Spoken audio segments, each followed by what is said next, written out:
नमस्कार दोस्तों, मैं हूं परविंदर सैनी।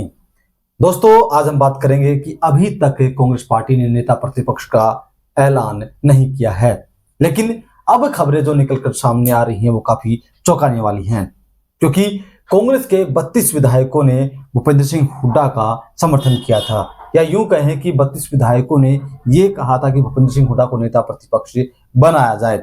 लेकिन 7 महीने से अधिक का वक्त बीत चुका है, उसके बावजूद भी अभी तक ऐलान नहीं किया गया है।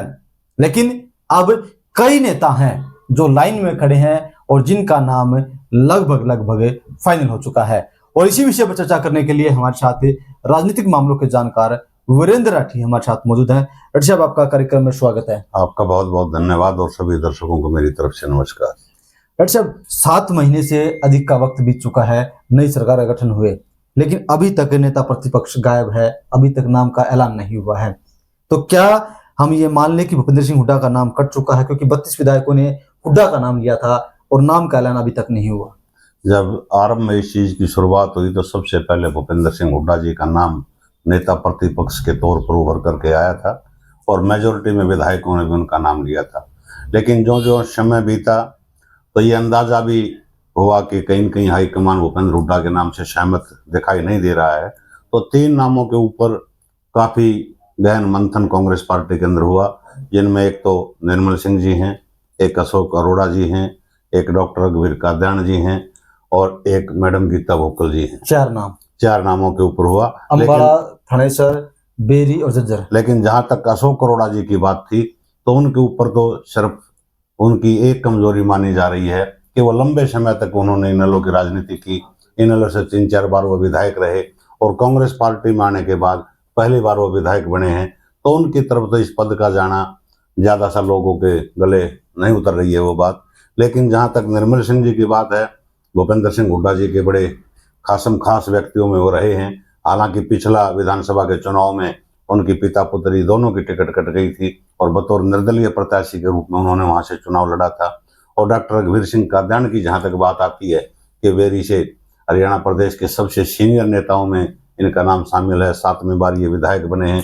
लेकिन भूपेंद्र हुड्डा जी कहीं न कहीं डॉक्टर रघुवीर के नाम से सहमत मुझे लगता है कि नहीं दिखाई देंगे, क्योंकि इलाके के अंदर जब एक दूसरा बड़ा नेता और उभर करके आता है तो कहीं न कहीं दूसरे नेता को थोड़ी मोटी परेशानियां जरूर होती हैं। हालांकि डॉक्टर रघुवीर के बारे में चर्चा ये है कि वो चाह रहे हैं कि मैं विपक्ष का नेता बनूं और मेरे जीवन का ये आखिरी चुनाव है, कम से कम ये पद तो मेरे को मिले और सम्मान पूर्वक राजनीतिक रूप से मेरी विदाई हो। लेकिन अभी पिछले 3-4 दिन से जिस प्रकार की सरगर्मियां चल रही हैं, उनमें मैडम गीता भुक्कल का नाम कांग्रेस पार्टी के शीर्ष नेतृत्व की तरफ से उभर करके जरूर आ रहा है। मेरी 3-4 जो कांग्रेस के लीडर हैं, जिसमें 1-2 स्थानीय विधायक भी, मौजूदा विधायक भी हैं और 1-2 पूर्व विधायक भी हैं, उनसे भी मेरी टेलीफोन पे बात हुई तो कहीं न कहीं हाईकमान के सामने गीता भुक्कल का नाम जरूर चला हुआ है कि एक तो महिला हैं, एक ऐसी समाज की बड़ी नेता हैं, पढ़ी लिखी हैं, 2-3 भाषाओं के ऊपर इनकी अच्छी पकड़ है और सीनियर नेताओं की श्रेणी में ये शुमार होती हैं। 5वीं बार विधायक का पद इनको मिला है, 4 बार झज्जर से चुनी गई, 1 बार कलायत से बनी। तो कहीं न कहीं आज की परिस्थिति ये है, जो विश्वस्त सूत्रों के हिसाब से हम अगर कहें, जो जानकारी हमें प्राप्त हुई है कि गीता भुक्कल के नाम पर नेता प्रतिपक्ष के रूप में मोहर लग सकती है। डॉक्टर साहब, क्या अगर हम विधानसभा चुनाव को देखते हैं तो डीसी समाज ने इस बार खुलकर भारतीय जनता पार्टी को वोट दिया था, तो क्या इसी वजह से जो गीता भुक्कल का नाम जो है निकल कर आगे आ रहा है कि ताकि जो डीसी समाज है उसको तोड़ा जा सके और उसकी जो वोट है वो कांग्रेस की तरफ? देखिए, इसमें कई फैक्टर काम करते हैं। एक तो डीसी समाज की जहां तक आप बात कर रहे हो कि वो पूर्ण रूप से मेजोरिटी में कांग्रेस का साथ उन्होंने दिया है। दूसरी जो बात है, एक महिला होना, एक महिला नेत्री हैं कि उस प्रकार से भी इनका नाम आगे चला हुआ है, पढ़ी लिखी हैं और सीनियर नेताओं की श्रेणी में शुमार हैं और भूपेंद्र हुड्डा जी के खेमे की हैं। कहीं न कहीं भूपेंद्र हुड्डा जी भी जब ये लगेगा कि तेरे विरोधी गुट में कहीं ये पद जा रहा है तो वो भी चाहेंगे कि अपने इलाके के अंदर ये चौधर रहे, ये पद सम्मान का है, ये रहे, और वो भी इनके ऊपर अपना कहीं न कहीं मौन चुप्पी एक तरह से दे सकते हैं और वो देंगे भी। तो इनका ये कई फैक्टर इनके पक्ष में जाते हैं और उसी के कारण गीता भुक्कल जी का दावा मजबूत मुझे दिखाई दे रहा है। डॉक्टर साहब, क्या अब 7 महीने का जब वक्त बीत चुका है और सरकार भी सोच रही है कि हम कोर्ट में जाएं, तो क्या अब वो दबाव कांग्रेस पार्टी पर बन रहा है कि अब वो नेता प्रतिपक्ष का ऐलान करें? वो तो केवल कोर्ट में बीजेपी सरकार जाए या ना जाए, लेकिन ऑटोमेटिकली कांग्रेस जन जब इकट्ठे होते हैं, आपस में नेताओं से उनकी मुलाकात भी होती है, तो वहां की स्थिति भी हास्यास्पद होती है। वहां कांग्रेस के जो कार्यकर्ता हैं वो भी कांग्रेस के नेताओं से एक बात कहते हैं कि जी विपक्ष का नेता का चयन करना है, कर के एक तरफ क्यों ना होते, और वो भी बता देते हैं कि हमने तो अपनी राय दे दी है भाई कि वो भूपेंद्र हुड्डा जी को बनाओ, लेकिन हाईकमान ये तय नहीं कर, फैसला नहीं ले पा रहा। तो कहीं न कहीं पहला नाम तो चॉइस में भूपेंद्र हुड्डा जी का ही नाम लिया जा रहा है कांग्रेस विधानसभा के अंदर जो विधायक है उन द्वारा, लेकिन जब आप अपनी बात आती है तो उसमें कई नेताओं की जो है वो उम्मीद भरी निगाहों से देख रहे हैं, और उनमें जैसे मैंने बताया कि कांग्रेस जन पीछे जो अपने लीडर से मिलते हैं तो वो ये बात जरूर करते हैं कार्यकर्ता भी कि विपक्ष का नेता चुन लिया जाए, कि जनता के अंदर काफी हास्यास्पद स्थिति हो चुकी है, इसको ज्यादा लंबा मत खींचो। और कहीं न कहीं कांग्रेस के विधायक भी इस बात को मान के चल रहे हैं कि इस पद का जो चयन है कांग्रेस पार्टी ने जल्दी करना चाहिए। बीके हरिप्रसाद जी को जब यहाँ का प्रभारी बनाया गया था, उनके सामने भी कांग्रेस के सभी नेताओं विधायकों ने एक बात जरूर रखी थी कि विधानसभा सत्र से पहले हमारा विपक्ष का नेता चुना जाना चाहिए, लेकिन वो किन कारणों से नहीं चुना गया। चाहते विधायक भी है कि नेता का चयन हो। डॉक्टर साहब, अगर हम देखते हैं गीता भुक्कल की जब बात आती है तो गीता भुक्कल हुड्डा के गुट से आती हैं, तो क्या ऐसे में कुमारी शैलजा हो या सुरजेवाला हो या चौधरी वीरेंद्र सिंह हो, तो क्या उनकी सहमति बन पाएगी?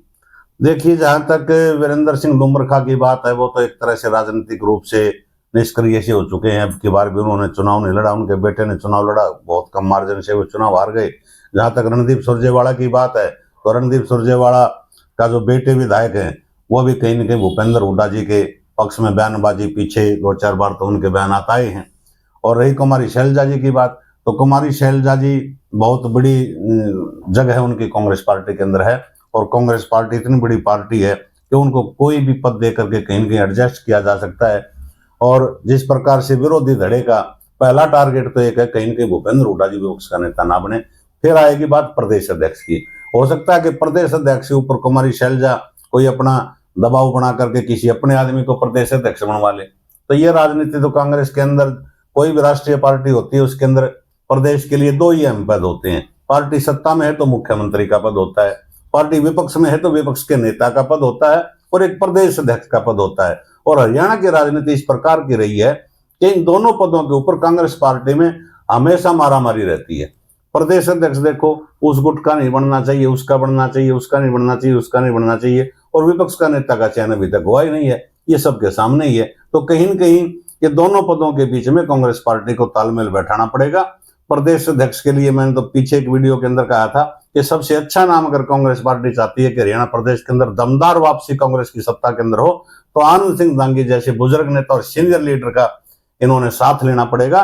और उनको प्रदेश अध्यक्ष अगर कांग्रेस पार्टी बनाती है तो निश्चित रूप से आप देखेंगे आने वाले चुनाव में कांग्रेस पार्टी थम्पिंग मेजोरिटी के साथ प्रदेश के अंदर सरकार बनाएगी। डॉक्टर साहब, जिस तरीके से अब कांग्रेस पार्टी संविधान बचाओ अपनी जो यात्रा है वो शुरू करने वाली है, रैलियां करेंगे, जगह जगह लोगों से मिलेंगे, प्रेस कॉन्फ्रेंस करेंगे, तो क्या इससे लगता है कि जो मन मुटाव है कांग्रेस के अंदर, जो खटास है नेताओं के बीच में, कुमार शैलजा और रणदीप सुरजेवाला हो, हुड्डा गुट हो, तमाम जो खटास है, क्या आपको लगता है कि जब ये नेता एक साथ जमीन पर उतरेंगे तो कुछ कम होगी? वो कहाँ उतरेंगे? कई प्रोग्राम ऐसे हुए हैं जिसमें कुमारी शैलजा नहीं जाती हैं।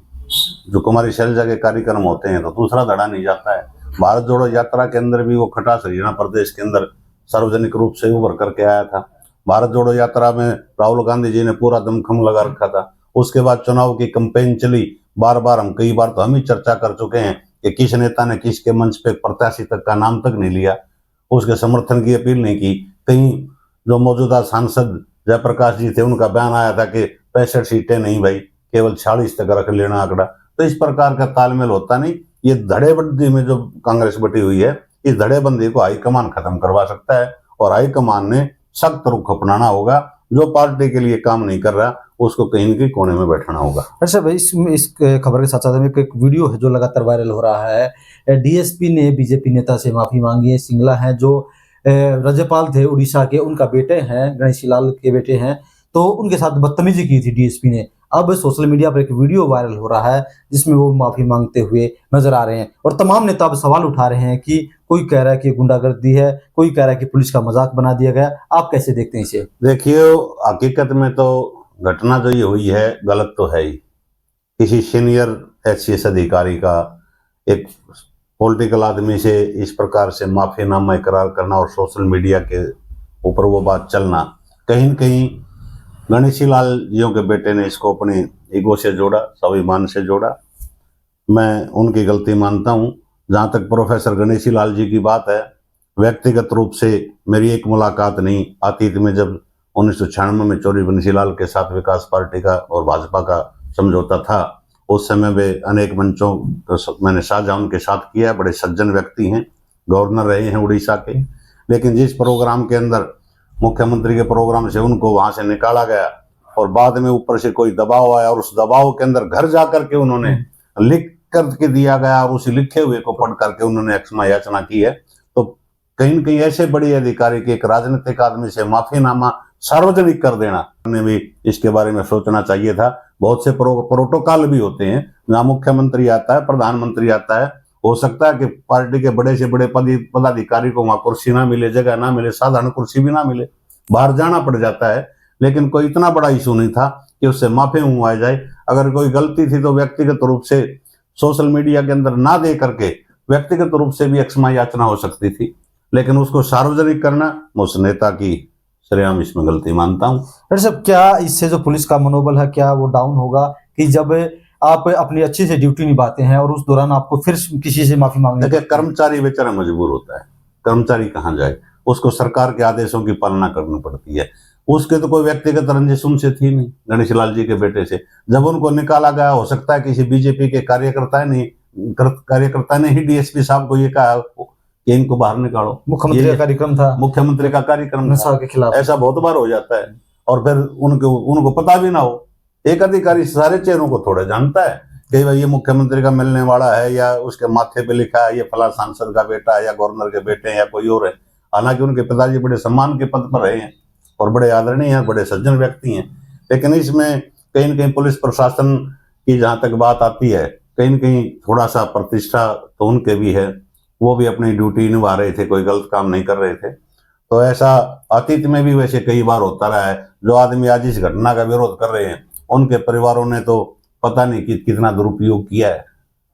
तो चलिए दोस्तों, कहीं ना कहीं जो ये घटना हुई है, जो डीएसपी ने माफी मांगी बीजेपी नेता से, कहीं ना कहीं वो गलत है, क्योंकि उसका एक संदेश जो है वो भी गलत जा रहा है और दूसरी तरफ राजनेता जो है इस पर राजनीति भी करने लगे हैं। और दूसरी तरफ अब अनुमान ये लगाया जा रहा है कि जल्द ही कांग्रेस पार्टी भी अपने नेता प्रतिपक्ष की जो उम्मीद की जा रही है उसका ऐलान कर सकती है। अच्छा, अब तमाम विषयों पर चर्चा करने के लिए आपका बहुत बहुत धन्यवाद। बहुत बहुत शुक्रिया।